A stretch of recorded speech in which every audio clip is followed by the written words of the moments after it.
And welcome back to Quirk Creation Series. This one comes to us from Nate Jones, who asked the question, what is Peter Venkman's quirk? Uh, Venkman is a hard character to kind of do that with. With every other character that's more or less come about on this series to date, they have abilities of some kind. They have either physiological traits, like say as some of the Ninjago characters, like Fractia, or they have just actual abilities, like Naruto has multiple jutsu you can go off of. Um, Ichigo's got the Getsuka Tensho, so forth and so on. Venkman is just a dude. Now, he's a clever dude. He's witty. He's sharp. He's clearly got a lot of things going for him. But in terms of things that can translate to quirks, that's not a lot. And I can't just give him like any random quirk, or like a fire quirk for the sake of fire quirks, or give him a heteromorphic quirk, turn him into a giant caterpillar or something like that. I can't do that. Because that just doesn't make sense. When we're dealing with a quirk, we're usually converting something about the character into a quirk-like ability. So the question is, what is the quirk? What would Venkman's hero name? Because he'd be a hero. Hero name, or at least working hero. I doubt he'd really be a frontline hero. He'd probably be some sort of support hero. What would that basically be? And I think, based on what we know of Venkman, what we see of Venkman, there is something we can lean towards.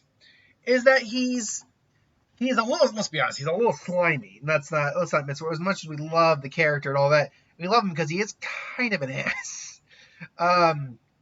But he's a little slimy, but a little smarmy. But at the same time, there's clearly a charm to him. There's a likability and nature to him. And I think that is where you can lean into with his quirk. I think I don't know what you would call the quirk per se, but something that gives him a lot more charisma, personality, and basically the charms, not quite like a hypnosis, but definitely an ability to persuade and charm someone in a way to kind of convince them to do what you want. Not like, what was it, Shishu's, or not like brainwashing quirk, but something where you're able to kind of use your own ability, your own level of charisma, and amp it up. So what I'm thinking we can maybe do, because we do see Venkman likes to drink. I mean, he's not like a drunk or anything, but he certainly has no problem drinking. He's got it was the 80s, so they got no problem smoking. Perhaps we can go with something. And by the way, I'm at this particular one. Normally I write it down. This particular one I am doing mostly off the fly. What we can maybe do is something similar to Sun Eater, where the more he ingests, the greater his powers.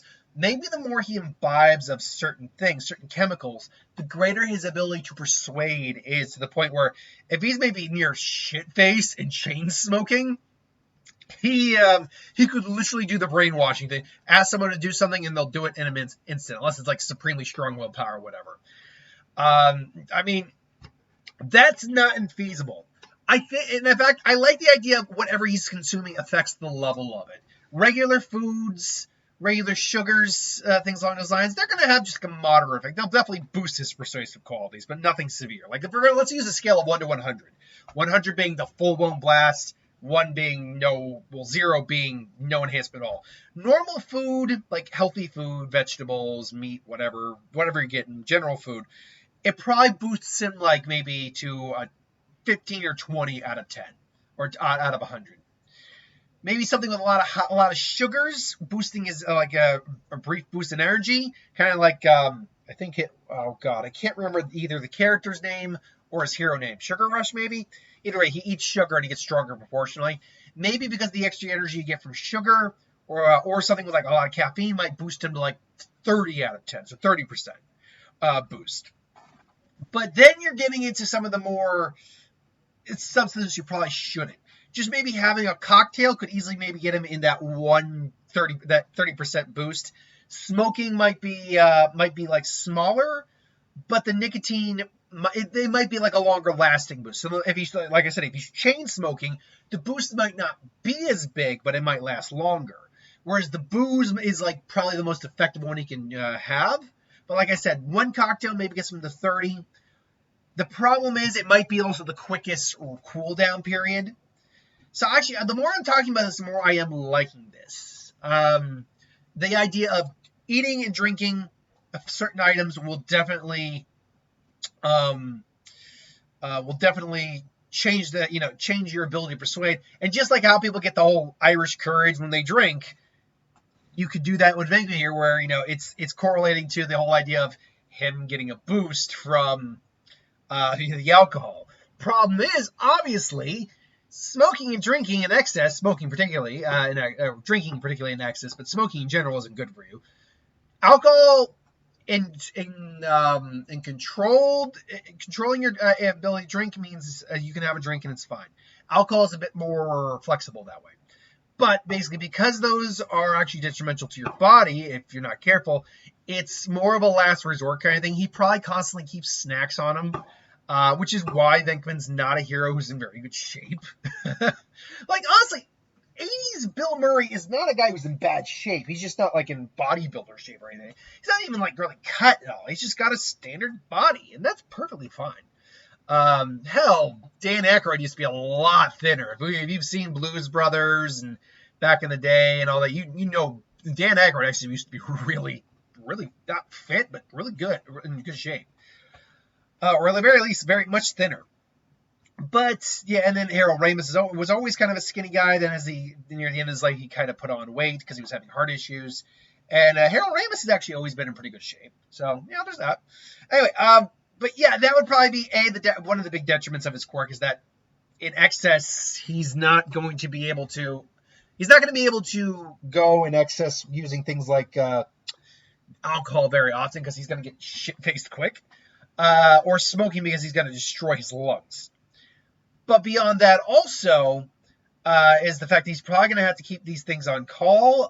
The amount of time it takes for this to wear down will vary, probably for digestion or just the substance in general. An awakened version of this quirk, it might be like everything is now just amplified. I think that like quirks like this, there isn't much you can do to awaken them. Hell, even like I think its name is Shiso, right? Or Shinso or Shiso, right? Shinsho, I think it is. Yeah, Shinsho. That's his name, right? Yeah, I think I can't remember if he awoke in his quirk, but if he hasn't, I think what that would be because the person can't lie when they are they can't lie when they're under his control, but they could be given a command to say something. So basically, his awakened version of his quirk would be just like, oh yeah, I can make you lie. I can basically do anything I want with this quirk now by controlling you. So this would I think this would just be a much lesser version of it, where you still need to consume stuff, but maybe like your base level of persuasion's amped. Maybe everything's like doubled or whatever in terms of how effective it is. At 100%, it would be pretty much Shinso's brainwashing, but getting to 100% with this type of quirk would not be easy. Still, I think this is a quirk that would make sense for someone like Venkman, someone who's a good guy. Let's be fair. He is a good guy, but he's a little smarmy at points. He's even a little slimy at points. It's a little awkward sometimes. He kind of has trouble taking no for an answer, but he's very confident in himself, and he does have that charm and charisma. So something that amplifies that, I think, is a good quirk for someone like that. But that is just my opinion. Remember, too, that you can't use the Ectopacks or the oh, God, what are they called? I don't remember the traps, the ghost-busting traps. You can't use those because those are gear. That's not something they have. That'd be support items. Anyway, what would you do if you were to do a different type of quirk for them? Let me know in the comments below. But thanks for watching. Hope you enjoyed. Like, comment, share, subscribe, and I'll see you folks next time. Have a good one.